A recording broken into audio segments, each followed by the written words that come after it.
오늘 이 말씀은 동산에서 체포를 당하신 예수님을 결박하고 안나스에게로 끌고 갔으며, 이어서 대제사장인 가야바가 예수님을 1차 신문을 합니다. 그 사이에 뜰에서 사람들 사이에 있던 베드로가 예수님의 예언대로 예수님의 제자임을 3번 부인한 사건을 기록해 주고 있습니다. 먼저 안나스에게로 끌고 간 이야기가 12절부터 14절까지 나옵니다. 물론 뒤에 대제사장이 그를 신문할 때 그 신문한 것도 안나스로 이해가 되는데요. 자, 안나스, 이날 밤 예수님을 잡아 끌고 가는 장면은 매우 흉악하고 중범죄를 저지른 죄인을 끌고 가는 모습이었습니다. 상당히 아주 중한 죄를 지은 죄인의 모습으로 끌고 간 것을 보게 됩니다. 상당히 큰 규모의 군대가 동원되었던 것을 봅니다. 어떻게 알 수 있느냐? 로마 군인 중에 천부장이 지금 동원되어 있는 것을 봅니다. 천부장이란 말은 1000명을 책임지는 부대 사령관이죠. 자, 이 천부장이 동원됐다라는 말은 로마에 상당히 규모가 큰 부대가 동원되었음을 우리가 알 수 있습니다. 그뿐만 아니라 성전의 경비병들, 이것은 로마 군인이 아니고 유대인으로서 성전을 경비하는 경비병들인데, 그들은 대제사장과 바리새인들의 휘하에 있던 자들로서 그들 역시 몽치와 그다음에 검을 가지고 완전 무장한 상태에서 지금 예수님을 포박하고 이송작전을 펼치고 있습니다. 누가 봐도 심각한 아주 흉악범을 이송하는 것으로 볼 수밖에 없습니다. 주님께서는 그날 밤부터 마지막 십자가에서 운명하실 때까지 그렇게 흉악한 죄인으로 취급을 당하셨음을 여기서 보게 됩니다. 그들을 먼저 예수님을 그 해에 대제사장직을 맡은 가야바의 장인 안나스에게로 끌고 갔습니다. 좀 특별히 주목해 볼 필요가 있는 것 같습니다. 안나스는 당시의 유대인 권력자들 중에 아마도 가장 막강한 세력을, 권세를 갖고 있었던 자였고, 한 사람이 백성을 위하여 주는 것이 유익하다고 말한 가야바에게 그런 생각을 넣어준 장본인이 이 안나스, 그의 장인이었던 것으로 믿어집니다. 그런 권력자 안나스가 그가 원하는 대로 예수를 붙잡아 온 사람들이 그에게 먼저 확인을 시키는 그런 장면을 여기서 보게 되는 것이죠. 참 중요하다고 생각을 해요. 가야바에게 결정적으로 영향력을 행사했던 주변의 인물, 그 장인 안나스였습니다. 오늘 내 믿음에 아주 중요한 영향을 미치고 있는 사람이 누군가? 정말로 나로 하여금 영적으로 바로 서게 만들고 주님 앞에서 항상 바르게 가게 도와주고 격려하는 주변의 사람이 누군가? 옆에 있는 사람을 잘 만나야 돼요. 그렇지 않으면 저도 죽고 나도 죽고 다 죽습니다.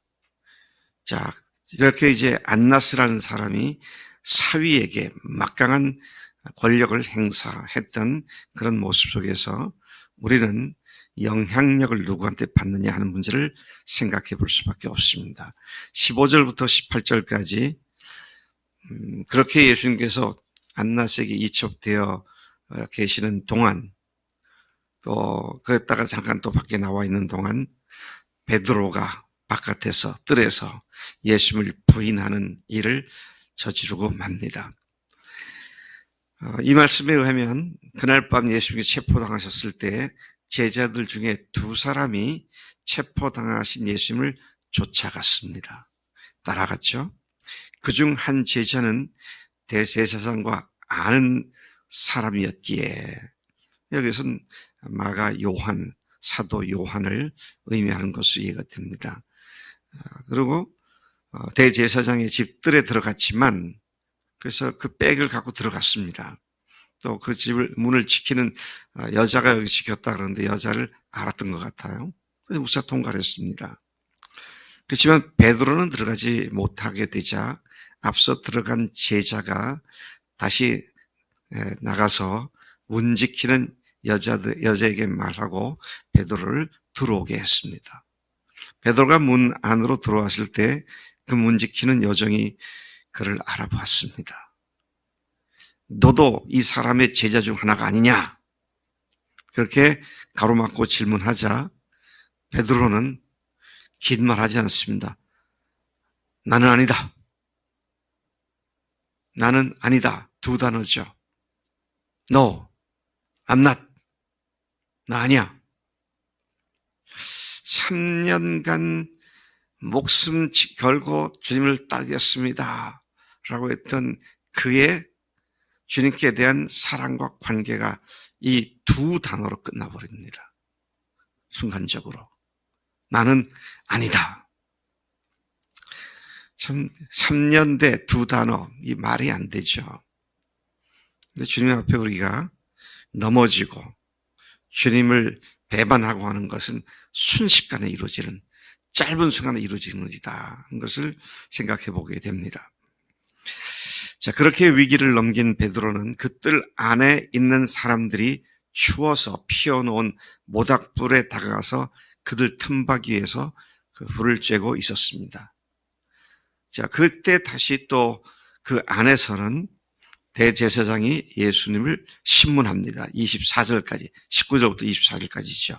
여기서 대제사장이라고 했는데 가만 보니까 이건 가야바가 아니고 안났습니다. 여전히 막강한 팔을 갖고 있죠. 그랬다가 다 끝나고 나니까 그 다음에 가야바에게 넘겨줍니다. 참 대단한 대부죠. 네. 이런 사람 대부 삼았다가는, 대모 삼았다가는, 또 대형 삼았다가는 큰일 납니다. 그러니까 여러분, 인간의 정에 끌려서, 이거 완전히 혈육의 정이잖아요. 이런 인정에 끌려서 하나님 앞에 바로 판단하지 못하고 끌려다니는, 이게 얼마나 위험한 일인가 하는 것을 다시 우리에게 말씀해 주고 있는 것이죠. 자, 대제사장 안나스에게 가서 그가 신문을 받으시는데 그 제자들과 또 그분의 교훈에 대해서 신문을 했습니다. 그때 예수님께서 말씀하십니다. 내가 드러내놓고 세상에 말했고 모든 유대인들이 모이는 회당과 성전에서 항상 가르쳤고 은밀하게는 아무것도 말하지 않았는데 어찌 내게 묻느냐? 내게 들은 자들에게 물어보라. 그들이 내가 하던 말을 안다. 자, 이렇게 답을 하십니다. 이 말씀을 들은 어떤 하속 하나가, 아랫사람 하나가 예수님을 손으로 칩니다. 손으로 쳤단 말이 주먹으로 쳤다는 얘기인지 손바닥으로 쳤다는지는 모르겠습니다만은 아마 주먹으로 친 것 같아요. 다른 성경에 보면 예수를 주먹으로 쳤다는 말이 나오기도 합니다만은, 그러니까 예수께서 그 치면서 하는 말이 네가 대제사장에게 이렇게 대답하느냐.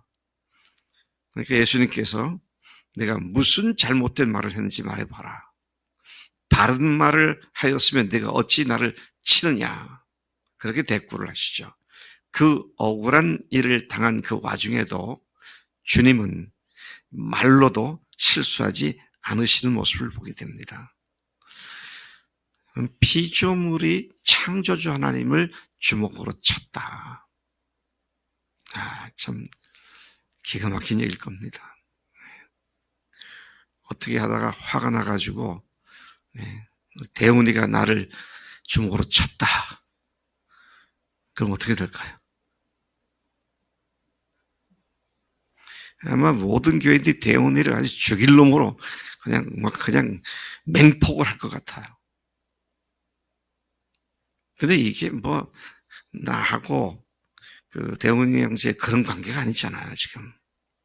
하나님을, 창조주 하나님을 주먹으로 치는 이런 이 치욕을 주님께서 당하셔도 결코 말 하나 실수하지 않고 반듯하게 정신을 차리고 계신 주님의 모습을 다시 보게 됩니다. 자, 25절부터 근데 그러고 나니까 24절에 안나스가 예수를 결박한 채로 대제사장 가야바에게로 보냈다. 그런 말씀이 나오죠. 자, 그런 일이 있고 난 뒤에 이게 별로 긴 시간이 아닌 것 같아요. 그날 밤에 그리고 다음 새벽에 굉장히 많은 사건이 동시다발적으로 일어납니다. 자, 안나스가 자기 사위이면서 그해 대제사장 직분을 맡은 가야백으로 예수를 다시 보내죠. 25절부터 27절까지. 그러나 베드로는 밖에서 자신이 그분의 제자라는 사실을 두 번씩이나 반복해서 부인하는 그런 일생일대의 또 다른 잘못을 범하게 되죠. 모닥불을 쬐고 있던 베드로에게 같이 있던 사람들이 너도 그 제자 중에 하나가 아니냐 다그쳤습니다. 그때 베드로는 또다시 나는 아니다. 또 똑같은 말로 대답을 합니다. 그러자 대제사장의 종이면서 방금 전에 그 동산에서 베드로를 보았던 특별히 또 말고에 친척된 그 대제사장의 하인 하나가 너 오늘 나랑 같이 내가 너 거기 있는 걸 봤는데 왜 아니라고 하느냐 이렇게 아주 막 몰아붙이는 그런 이야기가 나오겠죠. 그런데 베드로가 또 부인을 합니다. 이때 닭이 울었다 그랬어요. 마태복음 26장 같은 내용이 나와 있는 26장 75절에서는 베드로는 닭이 울기 전에 3번이나 나를 모른다고 할 것이다 라고 하신 예수의 말씀이 떠올랐고 밖으로 나가 몹시 울었다 그랬습니다. 누가복음 22장 61절 이하에도 61절, 62절에도 같은 내용을 다루고 있는 말씀인데 그때 주께서 몸을 돌려 베드로를 똑바로 바라보셨다. 이 얼마나 기가 막힌 장면입니까? 가야바에게 이첩 다시 또 안나스가 보냈을 때 아직 뜰에 있는 그런 상황이죠. 근데 그때 베드로가 2번씩이나 연속으로 부인을 하고 났을 때 주님께서 여기 보니까 몸을 돌려 똑바로 보셨다. 이렇게 계시다가 베드로를 예수님이 몸을 돌려서 똑바로 보셨다. 또 베드로 역시 그가 예수님의 시선과 마주친 것 같아요. 참, 그 주님의 시선을 느낀 베드로가 그 시선에서 무슨 소리를 들었을까요? 너 나 부인했지. 내가 말한 대로 너는 그런 존재야. 너는 어쩔 수 없는 존재야. 그렇게 말씀하신 것 같은. 베드로가 이와 같은 상황에서 밖으로 나가 슬피 울었다 그랬습니다. 여기에 이제 베드로의 위대성을 다시 보게 됩니다. 예수님을 은 30에 팔아 넘긴 가룟 유다나 많은 사람들 앞에서 3번씩이나 나는 그분의 제자가 아니다. 나는 아니다. 나는 아니다. 나는 아니다. 라고 했던 거나 본질은 똑같잖아요. 똑같습니다. 근데 누구죠? 유다는 어떻게 했어요? 인간적으로 보면 유다가 더 인간적인 것 같아요. 왜 자기 스승을 팔아넘겼고 스승이 잡혀간 걸 보니까 양심의 가책을 받고 어떻게 했습니까? 이렇게 했잖아요. 내가 한동 내가 책임지겠다고 이렇게 했습니다. 그래서 책임이 져졌어요. 여러분, 우리가 우리의 상식과 우리의 양심을 가지고 내가 그걸 감당하겠다. 얼마나 끝까지 죽을 때까지 교만한 겁니까? 참 주님 앞에서는 주님의 사랑 앞에 우리가 엎드릴 수밖에 없습니다. 예수님께서 그날 밤 잡히시기 바로 직전에 예수님께서 베드로에게 오늘 밤 네가 나를 3번 부인할 거다. 근데 베드로는 달기 울고 예수님의 시선과 부딪히고 난 뒤에 깨닫고 그 생각을 하고 밖에 나가서 통곡을 했다.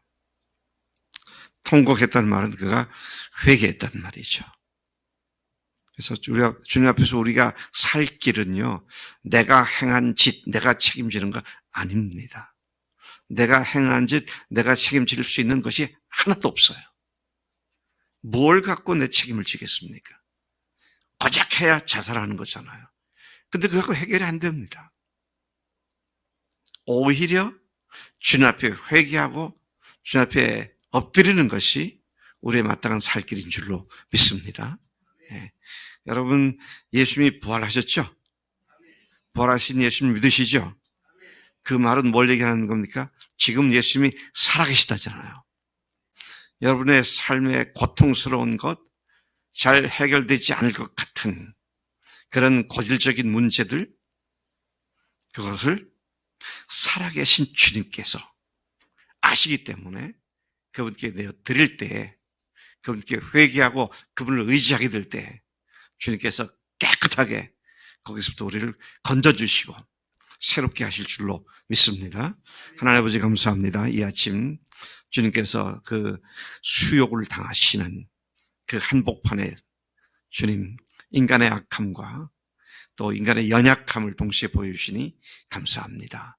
하나님, 우리가 하나님의 은혜를 힘입고 사는 자들로서 하나님, 우리가 또 넘어진다 할지라도 하나님, 내가 책임지겠다는 교만 떨지 않게 하시고 주님 앞에 회개하고 주님 앞에 나음과 고침을 받고 세움을 받는 우리의 매일 생활이 되도록 인도해 주시는 줄로 믿습니다. 어느 한순간도 주님 앞에 교만하지 않도록 늘 겸손케 회개케 하는 역사를 우리에게 허락해 주시옵소서. 감사하고 예수님의 이름으로 기도를 쌓옵나이다. 아멘. 아멘.